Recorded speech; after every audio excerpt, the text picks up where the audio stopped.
안녕하십니까, 전원석입니다. 자, 이재명 대통령님께서 이제 그 정책을 입안 제안을 하려고 하는데 거기에 대해서 입안권자들에 대한 제안을 지금 뒀어요. 그래서 똘똘한 한 채가 더욱더 부각될 것이다. 이 내용에 대해서 한번 설명을 드리도록 하겠습니다. 자, 다주택자 강공 또 나왔다. 부동산 정책, 다주택자 공직자를 업무 배제하겠다. 근데 여기서 웃긴 건 뭐냐면 똘똘한 한 채가 부각될 수밖에 없어요. 왜냐면 이 대통령은 22일 트위터에다가 이렇게 말을 했어요. 부동산 정책 논의 입안 보고 결제 과정에서 이 입안권자들 논의하고 입안하고 결제하는 과정에서 다주택자와 거주하지 않는 고가주택 소유자, 그리고 부동산 과다 보유자, 뭐 부동산 과다 보유자까지는 우리가 생각할 필요 없는 거고, 주택만 본다면은 다주택자와 거주하지 않는 고가주택 소유자를 배제한다고 하는 거예요. 그러면은 거주하는 고가주택은 배제하지 않는 거죠. 결국은 똘똘한 한 채로 갈 수밖에 없겠죠.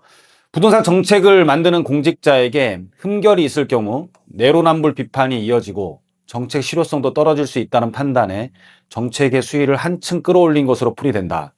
그래서 이런 이해 충돌 여지를 사전에 차단하는 거예요. 그냥 야, 법 만들면서 너 다주택자 아니냐, 그 사람에 대해서 우리가 막 검증을 하고 막 청문회를 하고 막 하잖아요. 그러면서 흠결을 찾아내려고 하는데 아예 그냥 차단해가지고 부동산 강공책을 펼칠 거라는 관측도 제기된다. 이게 무슨 뜻입니까?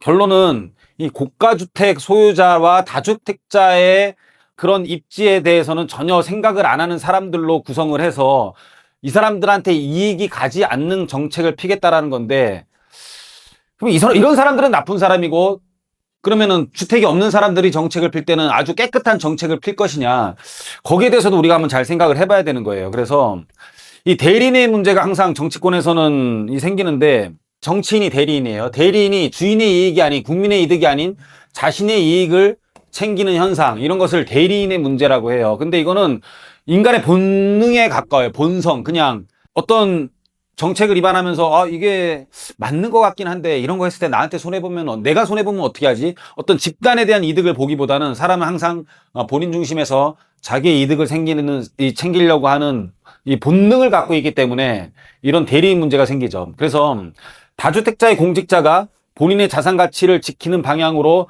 설계할 위험을 원천 봉쇄하고 정책의 순수성을 확보한다. 근데 이거는 이 제로섬 게임이라는 게 뭐냐면, 정치라는 거 그런 거 아닙니까? 어떤 수의 양을 늘리는 것보다 이렇게 수가 정해져 있다면 이것을 어떻게 배분할 것인가가 정치적인 거예요. 그래서 뭐 예를 들어 똑같은 돈이 있다면, 야, 현재는 기업이 좀 안 되니까 기업한테 돈을 좀 몰아줘서 기업이 잘 되게 만들자. 그 다음에 노동자한테, 기업이 잘 돼야 노동자들한테 이렇게 월급을 잘 줄 것이 아니냐. 그래서 배분의 문제예요. 항상 어느 쪽으로 더 많이 줄 것이냐. 근데 지금 정책은 진보가 잡고 있잖아요. 야, 그게 아니라, 야, 돈부터 먼저 노동자들한테 먼저 줘. 그러면은 얘네들이 소비를 많이 해갖고 기업들 거 많이 살 거 아니야. 그러면서 이재명 대통령 되자마자 무슨 정책 우리가 15만 원씩인가 막 받고 뭐 돈 엄청 뿌렸잖아요. 여하튼 간에 이 양은 변하지 않는 거예요. 이 양은 변하지 않고 어디로 나누냐의 배분 문제. 이 제로섬 게임이란 말이에요. 제로섬 게임인데,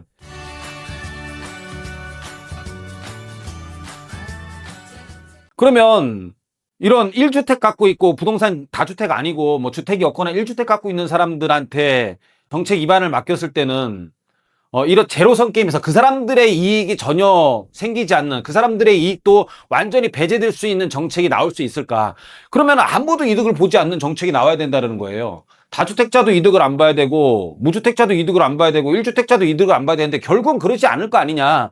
그럼 결국은 그런 다주택자를 배제하고 비거주 고가주택을 배제한 어떤 집단을 정책 입안에서 제외시킨 다음에 했을 경우에는 새로운 이익 집단의 등장이 생길 가능성이 굉장히 높다라는 거예요.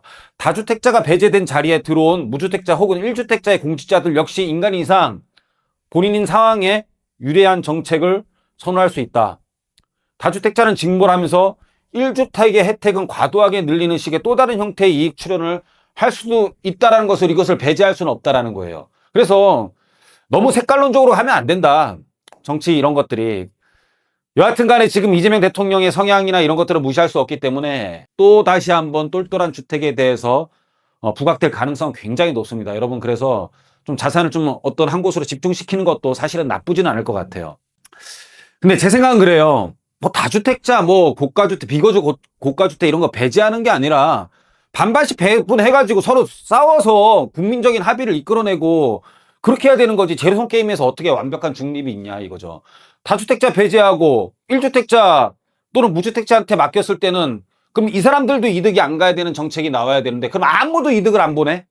아무도 이득을 안 봐. 그런 정책이 나올 수 있냐라는 거지. 그 완벽한 뭐 중립은 사실은 아무도 이득을 안 보는 정책이에요. 뭐 아무도 이득을 안 보는 게 공평한 것이냐, 모든 사람이 이득을 보는 게 공평한 것이냐, 뭐 여하튼 이거는 어떤 정책에 대한 방향이라든지 정책에 대한 어떤 성격이 어떻게 나올지는 두고 봐야 되겠지만은 이렇게 한쪽을 배제하고 야 이쪽 사람들만 모여서 만들어 이런 정책은 굉장히 잘못된 것이라고 저는 생각을 하고 있습니다. 하지만 뭐 어떻게 해요? 악법도 법이고 싫어도 따라가야지 어떻게 합니까? 뭐 떠날 수는 없잖아요. 제가 중인데 우리나라를 떠날 수는 없잖아요. 어쩔 수 없이 따라가야 된다라면 지금 1주택에 똘똘한 1주택에 대해서 다시 한번 부각될 가능성이 높기 때문에 뭐 여러 개의 주택을 늘릴 생각이 없다라면 뭐 자녀한테 증여를 한다든지 또는 고가 주택을 이미 갖고 있어가지고 뭐 재테크로 생각한다든지 이런 게 아니라면은 주택에 대해서는 조금 더 무리하게 주택을 구입하는 것도 나쁘지 않다라는 것을 현재 정책 방향이 그렇게 흘러가고 있기 때문에 설명드리기 위해서 오늘 강의는 준비했습니다. 자, 오늘 강의는 여기서 마치도록 하겠습니다. 감사합니다.